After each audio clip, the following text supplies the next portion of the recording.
Selamat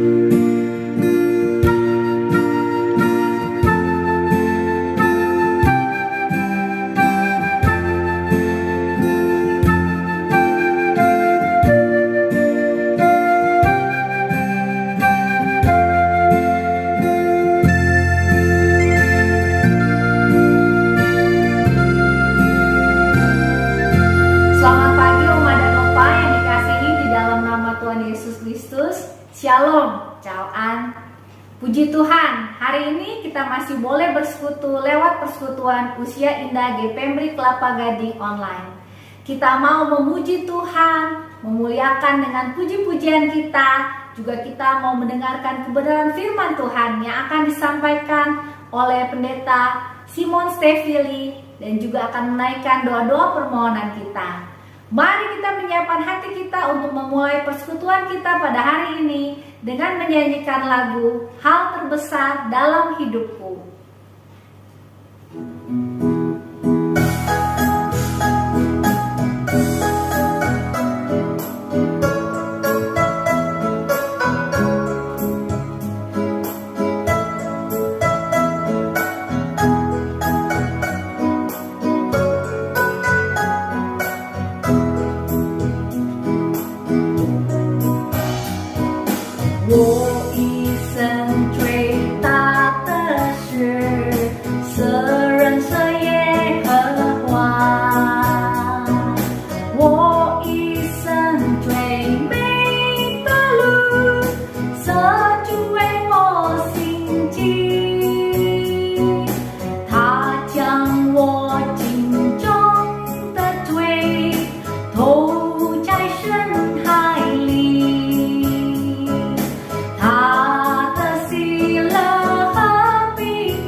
Bapa kami yang ada di sorga, kami bersyukur Tuhan, karena pada hari ini kami masih Kau berikan nafas kehidupan.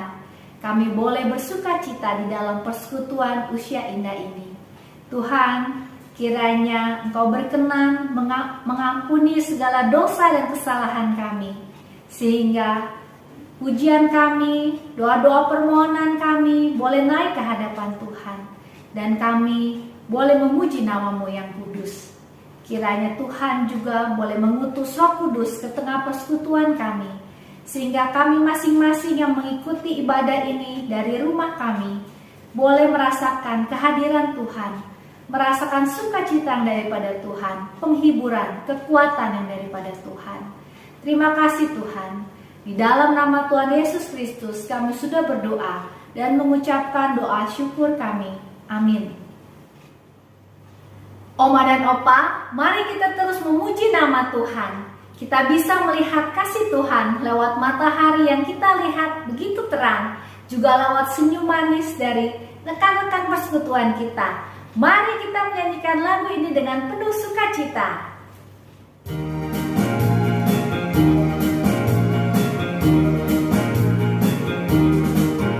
我看见神的爱在温暖的阳光，我看见神的爱在澎湃的海洋，我看见神的爱在怜悯的心肠，我看见神的爱在你我的脸上。我看见神的爱在温暖的阳光，我看见神的爱在澎湃的海洋，我看见神的爱在怜悯的心肠，我看见神的爱在你我的脸上。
Baca tanggapan pada hari ini terdapat Mazmur pasal 23 ayat 1 sampai 6.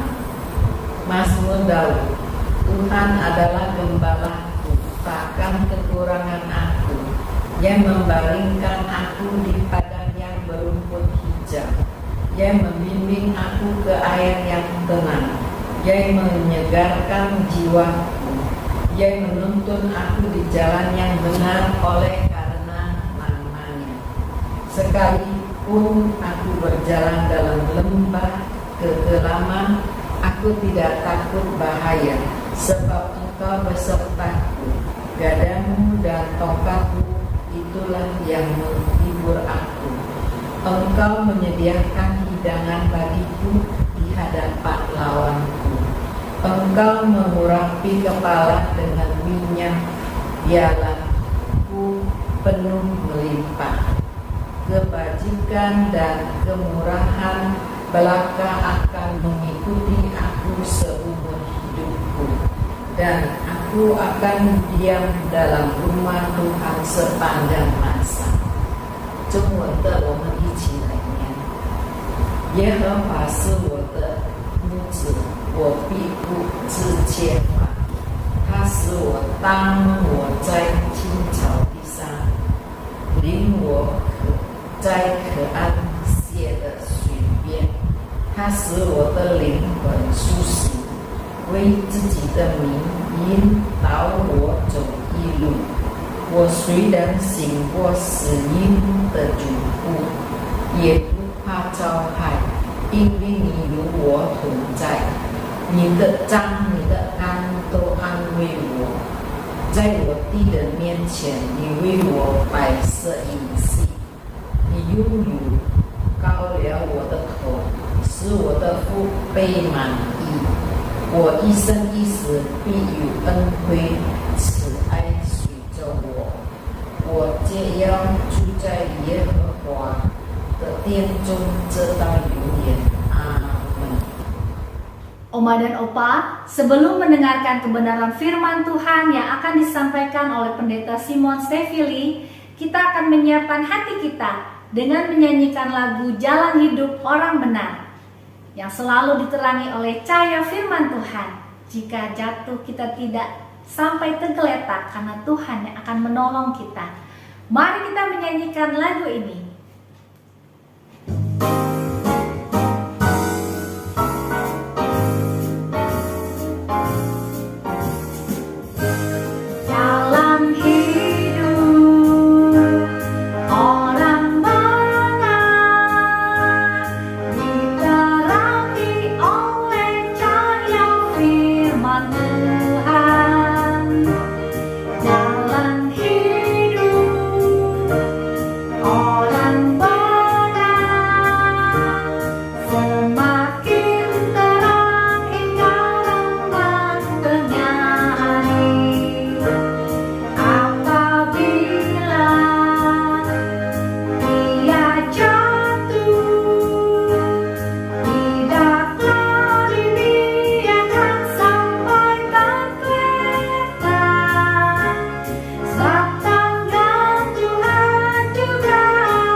Selamat pagi Ibu Bapak dan APAI di Komisi Lansia GPMRI. Kita akan membaca dan merenungkan firman Tuhan. Mari kita berdoa lebih dahulu untuk mendapatkan pengertian dan bimbingan Roh Kudus. Mari kita berdoa. Bapa yang baik, tolonglah kami sehingga kami mengerti apa yang kami baca dan renungkan, dan melengkapi kami untuk memberikan warisan kehidupan kepada generasi baik anak, cucu, dan mungkin buyut kami. Berkati dan berikanlah kami pengertian sehingga kami boleh melanjutkan apa yang menjadi kehendak-Mu di tengah keluarga kami. Di dalam nama Tuhan Yesus kami mohon. Amin. Mari saya akan membacakan satu bagian firman Tuhan dari 2 Korintus 4 ayat yang ke-16 sampai 18, lalu saya sambung pasal 5 ayat 10. 2 Korintus 4 ayat 16 sampai 18, sebab itu kami tidak tawar hati, tetapi meskipun manusia lahiriah kami semakin merosot, namun manusia batiniah kami dibaharui dari sehari ke sehari. Sebab penderitaan ringan yang sekarang ini mengerjakan bagi kami kemuliaan kekal yang melebihi segala-galanya, jauh lebih besar daripada penderitaan kami. Sebab kami tidak memperhatikan yang kelihatan, melainkan yang tak kelihatan, karena yang kelihatan adalah sementara, sedangkan yang tak kelihatan adalah kekal. Lalu ayat yang ke-10. Sebab kita semua harus menghadap takhta pengadilan Kristus, supaya setiap orang memperoleh apa yang patut diterimanya sesuai dengan yang dilakukannya dalam hidupnya ini, baik ataupun jahat. Sampai sedemikian jauh pembacaan sabda Tuhan. Berbahagia adalah mereka yang mendengar dan yang memelihara dalam hidupnya. Haleluya. Bapak Ibu AP dan AI di Komisi Lansia GPMRI, kita bersyukur bisa jumpa lagi. Saya ingin membagikan sebuah pokok pemikiran tentang apa yang menjadi tema kita, warisan kehidupan. Apa yang ingin kita dapat dari bacaan ini? Saya ingin menyampaikan begini, bahwa warisan itu menjadi bagian yang kelak dimiliki oleh seseorang, entah itu anak, cucu, dan seterusnya, ketika yang membuat warisan itu sudah meninggal. Jadi kalau yang membuat belum meninggal, dia tidak bisa membagikan warisan itu. Nah, yang saya mau garis bawahi bukan soal sudah mati atau belum yang membuat warisan. Tetapi hari ini kalau kita masih hidup, sementara susah payah, bahkan sedang berujung kepada kematian, kira-kira kita mau memilih mati model apa begitu kira-kira? Kenapa? Karena saya juga tersentuh dengan apa yang direfleksikan oleh seorang penulis yang bernama Henry Nouwen. Henry Nouwen itu mengatakan seperti ini, jika aku mati dengan banyak marah dan kepahitan, dia katakan, aku akan meninggalkan keluargaku, sahabatku di sana di dalam kebingungan, salah, malu, dan lemah. Kenapa? Karena orang itu mati ditengarai dan memang terbukti dia lagi marah.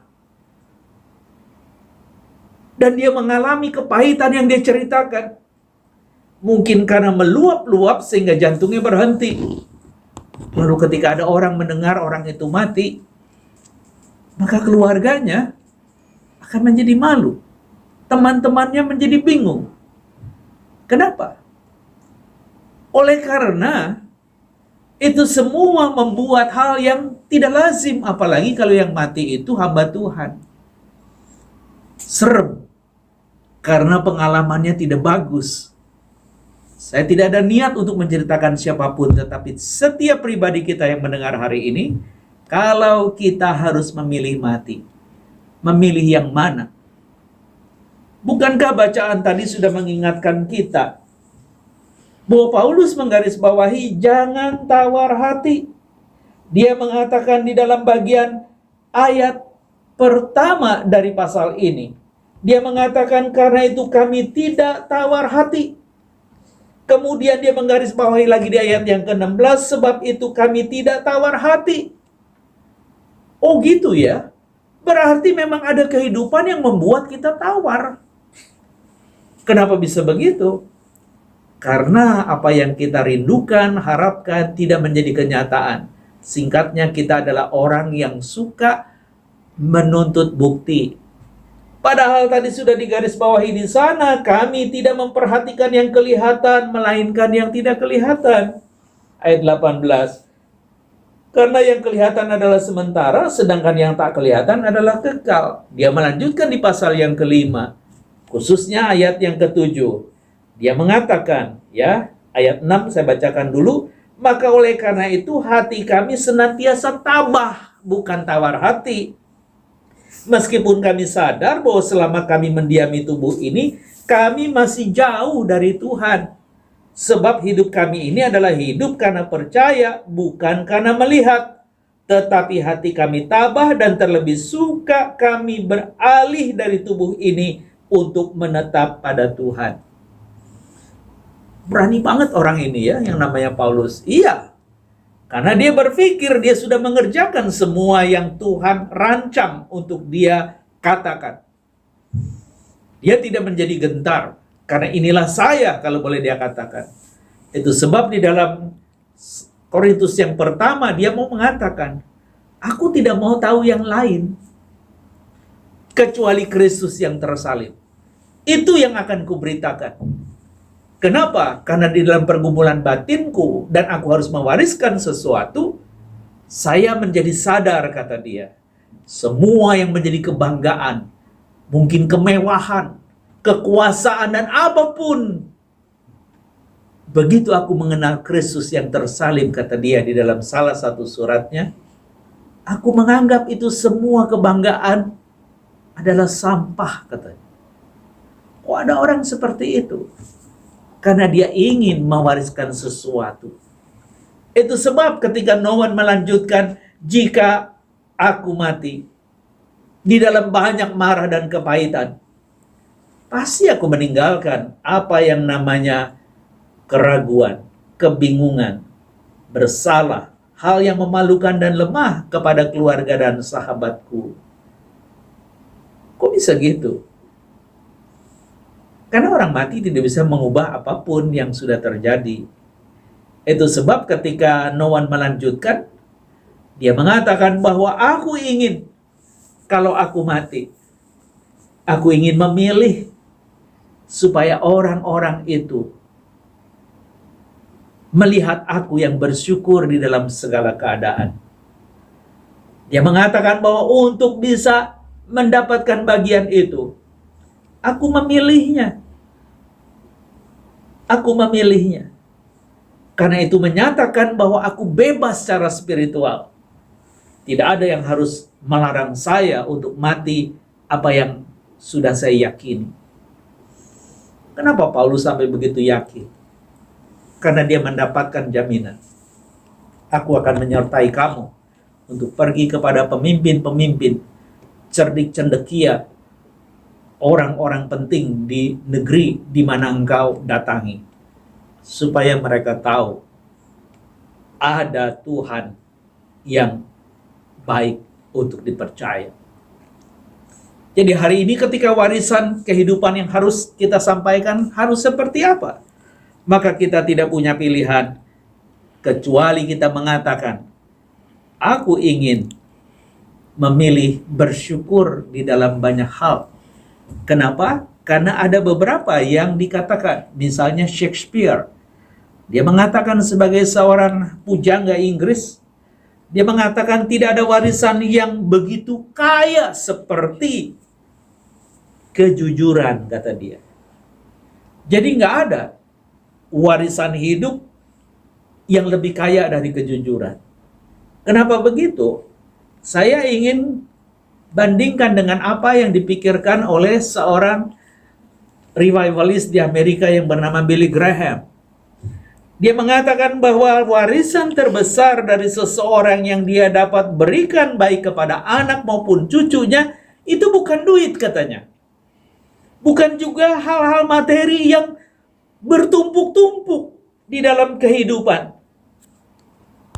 Tetapi warisan yang sejati dari seseorang untuk disampaikan kepada anak dan cucunya adalah karakter dan iman. Oh gitu ya? Iya.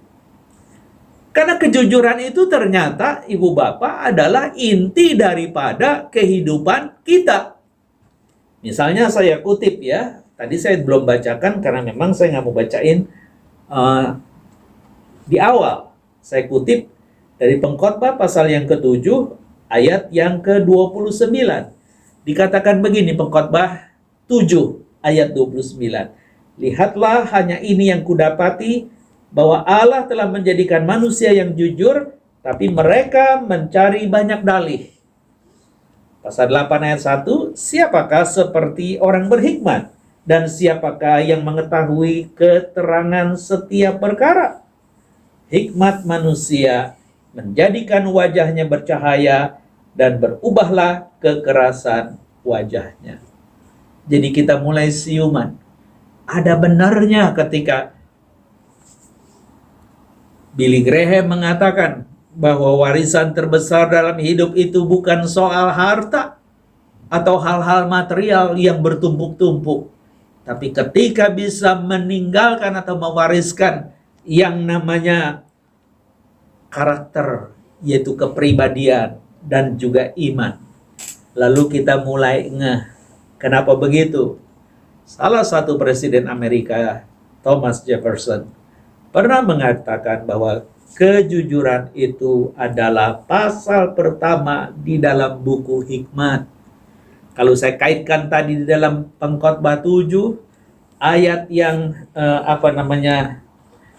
ke-29 dan pasal 8 ayat 1, kita menjadi tahu bahwa orang yang berhikmat itu wajahnya bercahaya dan berubah kekerasan wajahnya, dan tidak lagi akan menghindari segala tanggung jawab yang diberi. Sebaliknya dia akan hadapi dan bersukacita.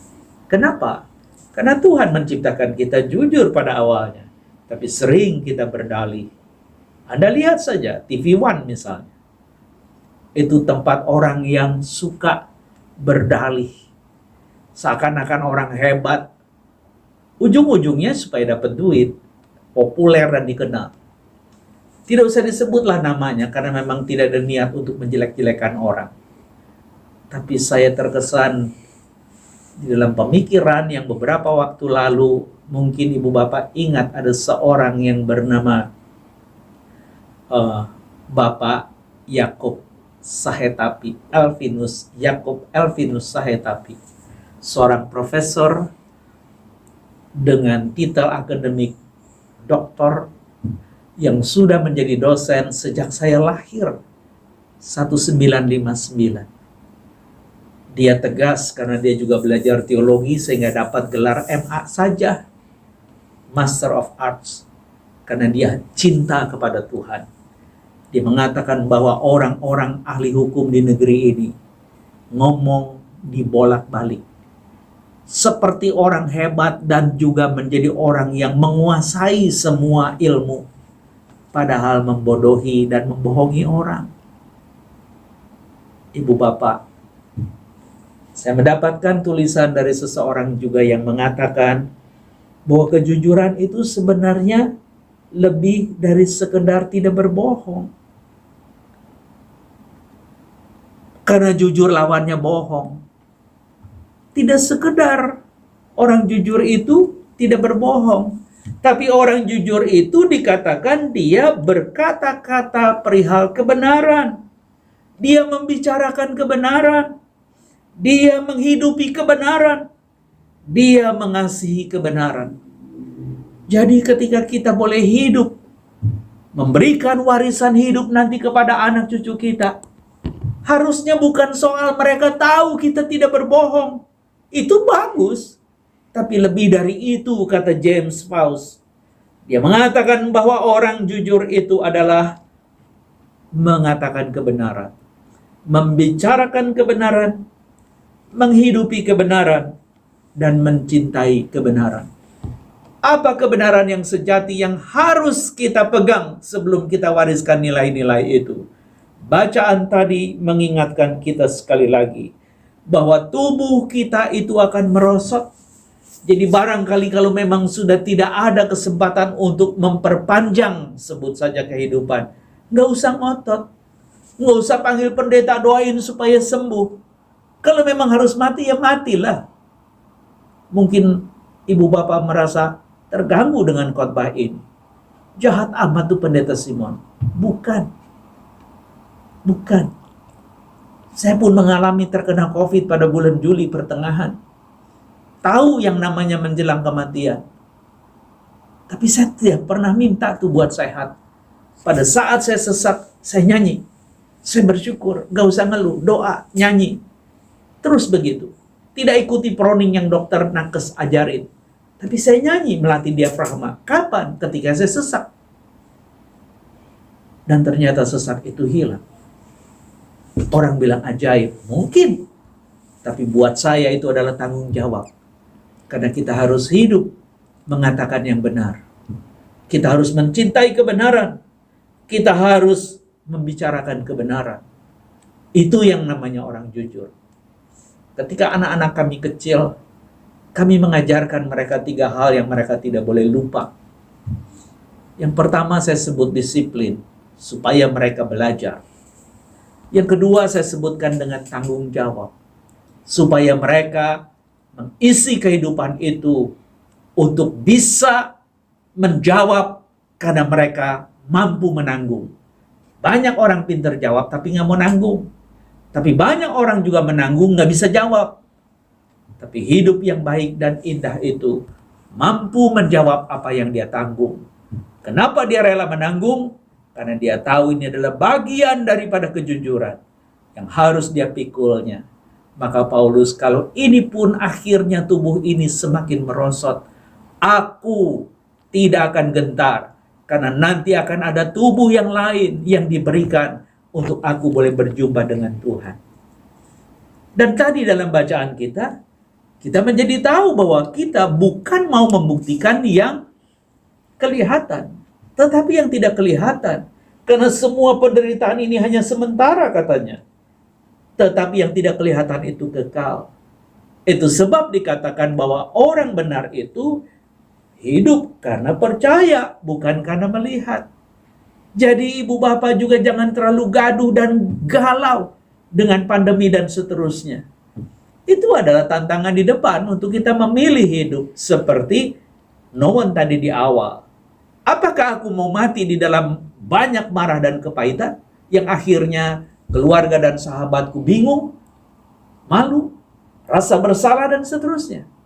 Dia mengatakan aku memilih.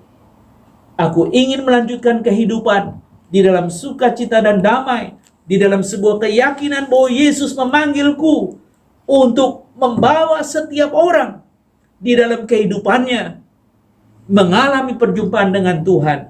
Dan pada gilirannya mereka tahu bahwa aku tidak pernah berkeluh kesah. Aku selalu bersyukur di dalam setiap keadaan. Dan Paulus sudah menggarisbawahi bahkan hampir 2000 tahun yang lalu ketimbang Noon. Dia sudah mengatakannya. Dan itu semua buat apa? Karena nanti kita akan menghadap takhta Tuhan di dalam pasal 5 ayat 10. Kita harus menghadap takhta Tuhan, yaitu yang disebut dengan pengadilan Kristus, supaya setiap orang memperoleh apa yang patut diterimanya sesuai dengan yang dilakukannya dalam hidupnya ini, baik atau jahat. Jadi marilah kita melakukan itu, karena tahu di ujung daripada jalan hidup kita yang terakhir, mati. Sesudah itu dihakimi. Persis seperti apa yang dikatakan di dalam surat Ibrani. Dan di dalam surat Ibrani itu menggarisbawahi bahwa manusia hidup sekali dan kemudian mati. Dan sesudah itu dihakimi katanya. Kenapa sampai ada bagian yang menegaskan bagian itu?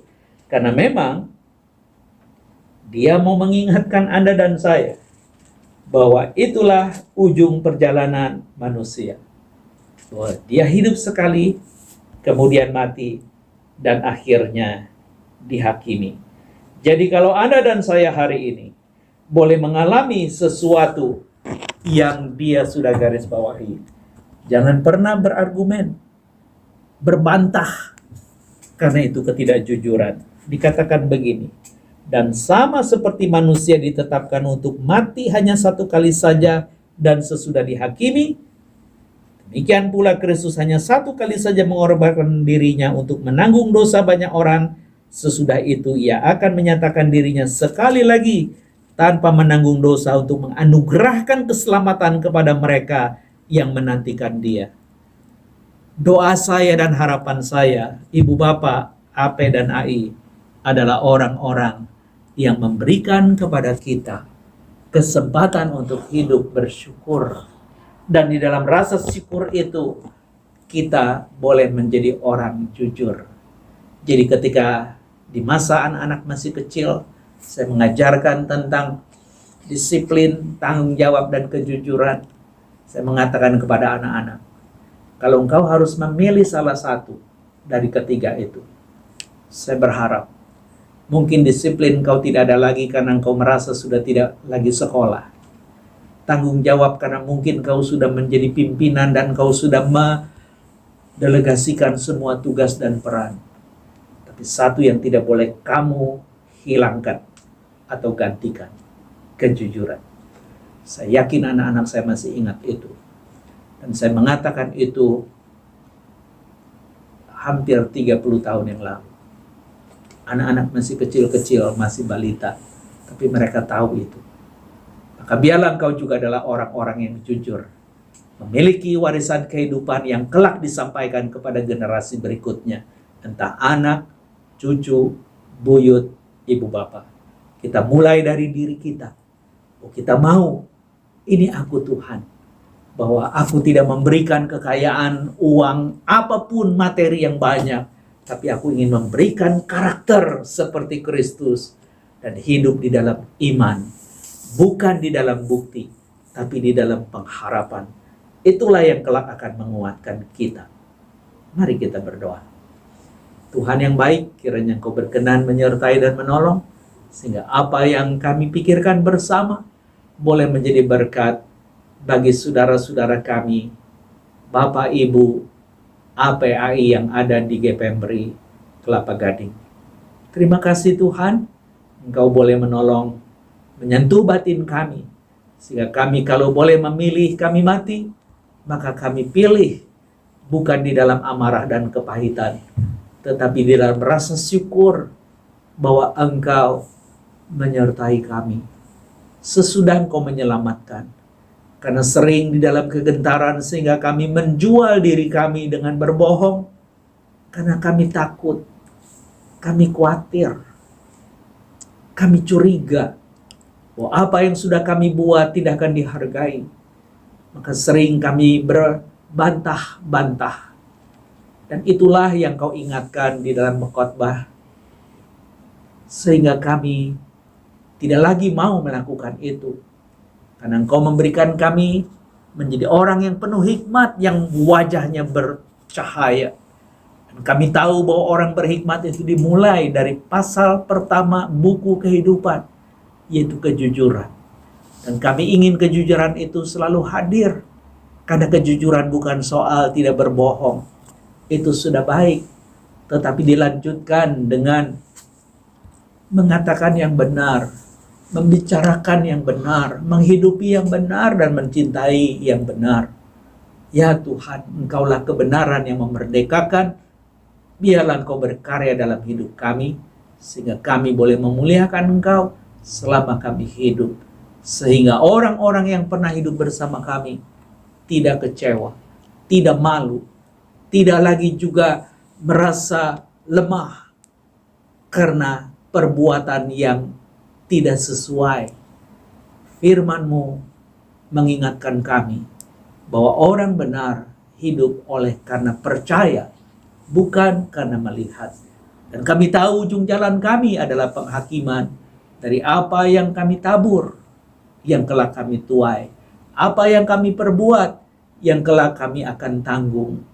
Tuhan, tolonglah kami, supaya kami tetap bersuka cita di masa tua, dan hidup memuliakan Engkau selama-lamanya. Di dalam nama Tuhan kami Yesus, kami memohon. Amin. Puji Tuhan, kita sudah mendengarkan kebenaran firman Tuhan yang disampaikan oleh Pendeta Simon Stevili. Warisan kehidupan yang bisa kita wariskan adalah iman dan karakter seperti Tuhan Yesus. Kita mau selalu bersyukur di dalam hidup ini dan selalu beriman, selalu mengharapkan yang terbaik. Karena itulah yang paling baik yang bisa kita wariskan untuk anak cucu dan generasi yang mendatang. Mari kita menyanyikan lagu Iman Umatnya yang Hidup.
Tiba saatnya kita memberikan persembahan untuk Tuhan sebagai ucapan syukur kita atas penyertaan Tuhan di dalam kehidupan kita, sambil menyanyikan lagu Hati Sebagai Hamba.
kita berdoa. Bapa kami yang di sorga, kami bersyukur Tuhan karena pada hari ini kami Kau berikan kesempatan untuk memberikan persembahan untuk Tuhan.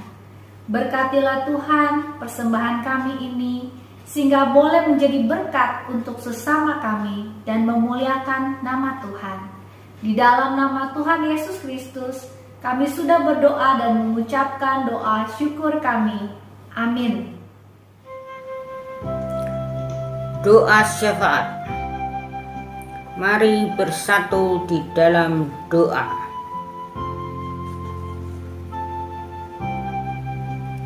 Bapa kami yang di surga, kami para usia indah Kipembri sangat bersyukur atas segala penyertaan Bapa sampai saat ini, sehingga kami dapat melakukan ibadah persekutuan usia indah secara virtual. Ya Bapa, kami bersyukur dapat memuji kebesaran nama-Mu dan mendengarkan firman Tuhan.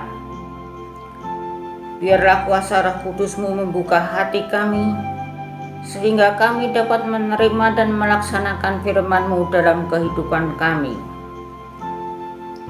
Kami juga bersyukur atas segala berkat yang Bapa telah limpahkan kepada para pengurus usia indah beserta keluarganya. Maka mereka dengan penuh semangat dapat tetap melayani Tuhan melalui video rekaman, sehingga oma-oma dan opa-opa dapat mengikuti acara persekutuan ini dari rumah masing-masing.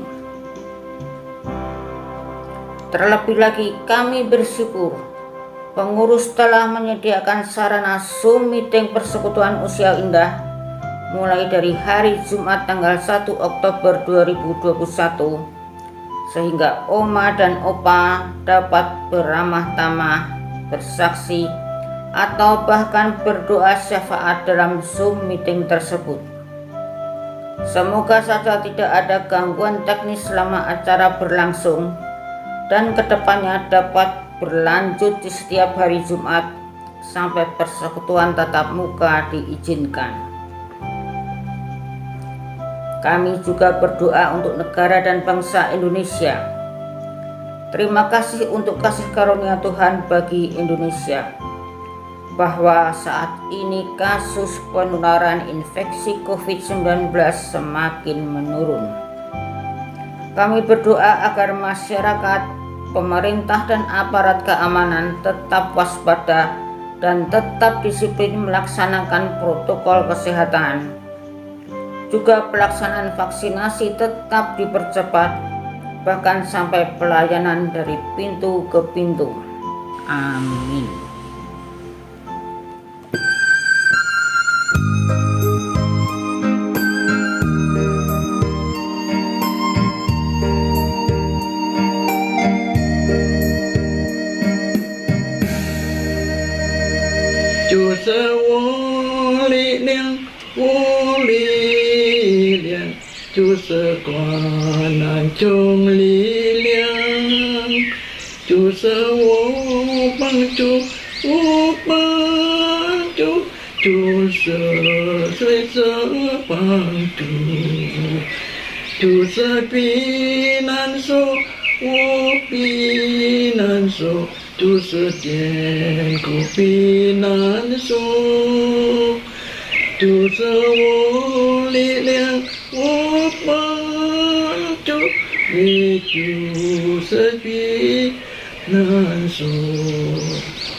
susah.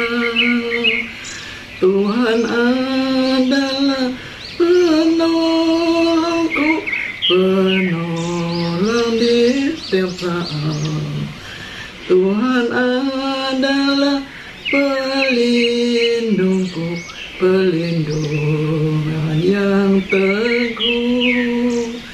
Tuhan kekuatan penolongku, Dia pelindunganku. Walau bumi berubah, gunung pun bergoncang, laut bergelombang, ombak gemuruh, tapi kita tak gentar. Oh Tuhanku, kekuatanku dan penolongku.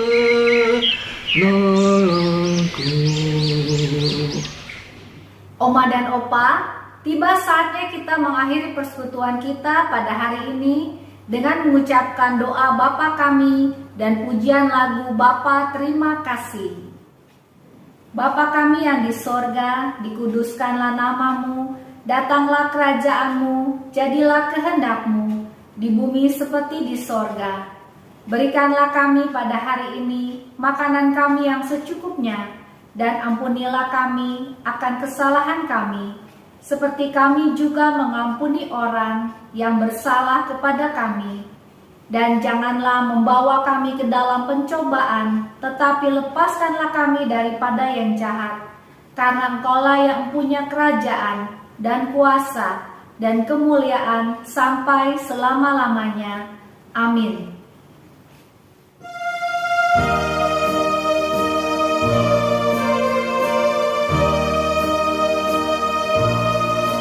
Bapa terima kasih, Bapa terima kasih, Bapa di dalam surga, puji terima kasih.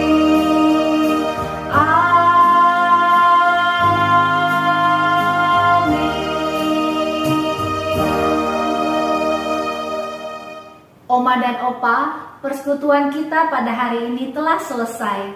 Kiranya Tuhan Yesus Kristus memberikan damai sukacita, sehingga Opa dan Oma boleh hidup penuh dengan kejujuran dan boleh mewariskan kehidupan, yaitu iman kepada anak dan cucu. Tuhan Yesus memberkati Oma dan Opa.